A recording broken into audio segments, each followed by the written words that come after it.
দাঁড়িয়ে আছি নেপালের রাজধানী কাঠমান্ডুতে। কাঠমান্ডুর থামেল এরিয়া, এই রাস্তাটা সবসময় অনেক বেশি সরগরম থাকে, সেটা দিন হোক কিংবা রাত, সকাল কিংবা মধ্যরাত। আপনি যখনই আসবেন এই রাস্তায় প্রচণ্ড মানুষের হাঁটাহাঁটি দেখবেন, ট্যুরিস্টদের দেখবেন, অনেক মানুষের হট্টগোল দেখবেন।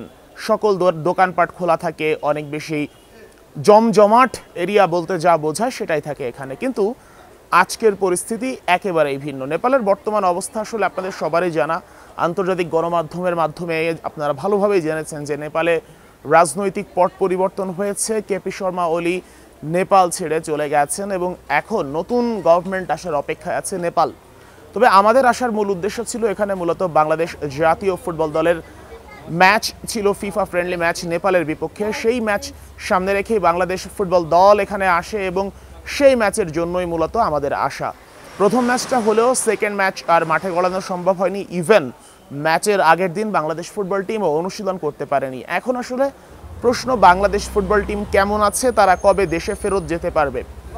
বাংলাদেশ ফুটবল টিম এখন পর্যন্ত হোটেল বন্দি আছে, তারা মাঠের অনুশীলন করতে পারছে না। আজকেও তারা জিম করেছে, জিম সেশনের সময় কাটিয়েছে এবং সেই বাংলাদেশ দল কিন্তু হোটেলে আছে, বেশ ভালোভাবেই আছে বলা যাচ্ছে। কারণ বর্তমান নেপালের পরিস্থিতি বিবেচনায় বাংলাদেশ টিম বেশ ভালোই আছে। এখন পর্যন্ত বাংলাদেশ দল কোনো ধরনের ঝামেলার মধ্যে পড়েনি বা পড়তে হয়নি। যদিও গতকালকে অর্থাৎ সেকেন্ড ডে মুভমেন্টের যেদিন হচ্ছে সরকার পতন হয়েছে, ওই দিনে আন্দোলনকারীরা বাংলাদেশ টিমের টিম হোটেলেও গিয়েছিল, সেখানে ঢোকারও চেষ্টা করেছিল, কিন্তু শেষ পর্যন্ত হোটেলে যারা দায়িত্বরত আছেন, ফুটবল ফেডারেশনের যারা কর্মকর্তা আছেন টিমের সঙ্গে, তারা বুঝিয়ে শেষ পর্যন্ত তাদেরকে বোঝাতে সক্ষম হয় যে এই হোটেলে বাংলাদেশ ফুটবল টিম আছে এবং নেপাল ফুটবল টিম আছে, এছাড়া বাইরের কেউ নেই, সুতরাং তোমাদের এ নিয়ে টেনশনের কিছু নেই। এখন যে প্রশ্নটার উত্তর আপনারা জানতে অধীর আগ্রহে অপেক্ষা করছেন যে বাংলাদেশ টিম আসলে এই নেপাল থেকে কবে ফেরত যেতে পারবে, আসলেই উদ্বেগজনক প্রশ্ন। কারণ এই বাংলাদেশ দলের ফেরত যাওয়াটা অনেক বেশি জরুরি। বাংলাদেশ দল মূলত ম্যাচ ছিল তো সেপ্টেম্বরের 9 তারিখে সেকেন্ড ম্যাচ, শিডিউল অনুযায়ী বাংলাদেশের 10 সেপ্টেম্বর দেশে ফেরত যাওয়ার কথা ছিল, কিন্তু ম্যাচ যখন বাতিল হয়ে যায় 9 সেপ্টেম্বরে বা সিদ্ধান্ত হয় যে বাংলাদেশ টিম ফেরত যাবে, তারা হোটেলের লবি পর্যন্ত নামে মালামাল গাড়িতেও তোলার আগ মুহূর্তে একদম বাসে তাদের লাগেজগুলো তোলা হয়, শেষ পর্যন্ত যেতে পারেনি। এরপর আরও একদিন কেটে গেল, বাংলাদেশ টিম যেতে পারলো না এবং এখন পর্যন্ত বাংলাদেশ দল আজকে সকালে অর্থাৎ 10 সেপ্টেম্বর সকালে বাংলাদেশের একটা বিশেষ ফ্লাইটে ফেরার কথা ছিল, সেটাও সম্ভব হয়নি। এখন যেটা শোনা যাচ্ছে যে হচ্ছে 11 সেপ্টেম্বর বাংলাদেশ দলের ফেরার একটা সম্ভাবনা রয়েছে বিশেষ ফ্লাইটে, যেটা বাংলাদেশ থেকে বাংলাদেশ ফুটবল টিমকে নেয়ার জন্য আসবে এবং সাথে প্রবাসী বা বাংলাদেশের যারা ট্যুরিস্ট আছে বাংলাদেশি এবং ম্যাচ কভার করতে আসা সাংবাদিক সবাইকে নিয়ে একটা বোয়িং বিমানে আসার কথা রয়েছে এবং সেই বিমানে করেই বাংলাদেশ দল ফেরত যাওয়ার কথা রয়েছে নেপালের কাঠমান্ডু থেকে ঢাকায়।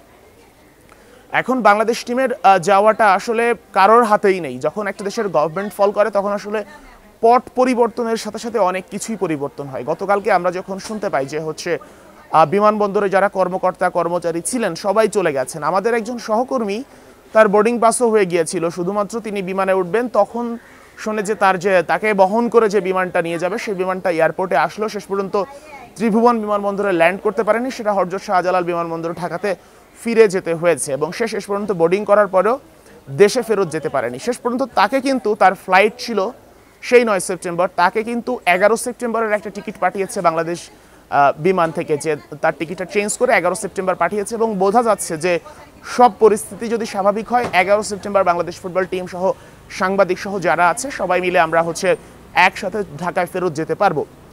এখন প্রশ্ন হচ্ছে এটা কি 100% কনফার্ম কিনা যে 11 সেপ্টেম্বর ফিরতে পারবো? একদমই না, এটা বলার কোনো সুযোগই নেই। কারণ বাংলাদেশ দল আসলে কিভাবে ফেরত যাবে, বিমানবন্দর যদি আটকা থাকে সেক্ষেত্রে ফেরত যাওয়ার কোনো সম্ভাবনাই থাকে না, সুযোগই থাকে না।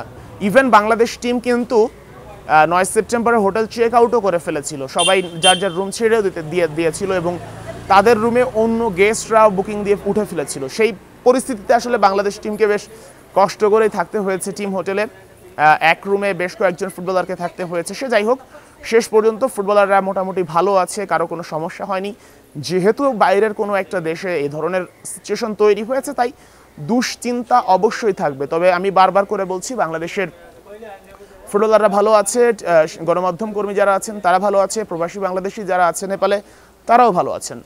এখন যেহেতু এই সিচুয়েশন, তাই এখন আপডেটটা জানতে চাচ্ছেন সবাই।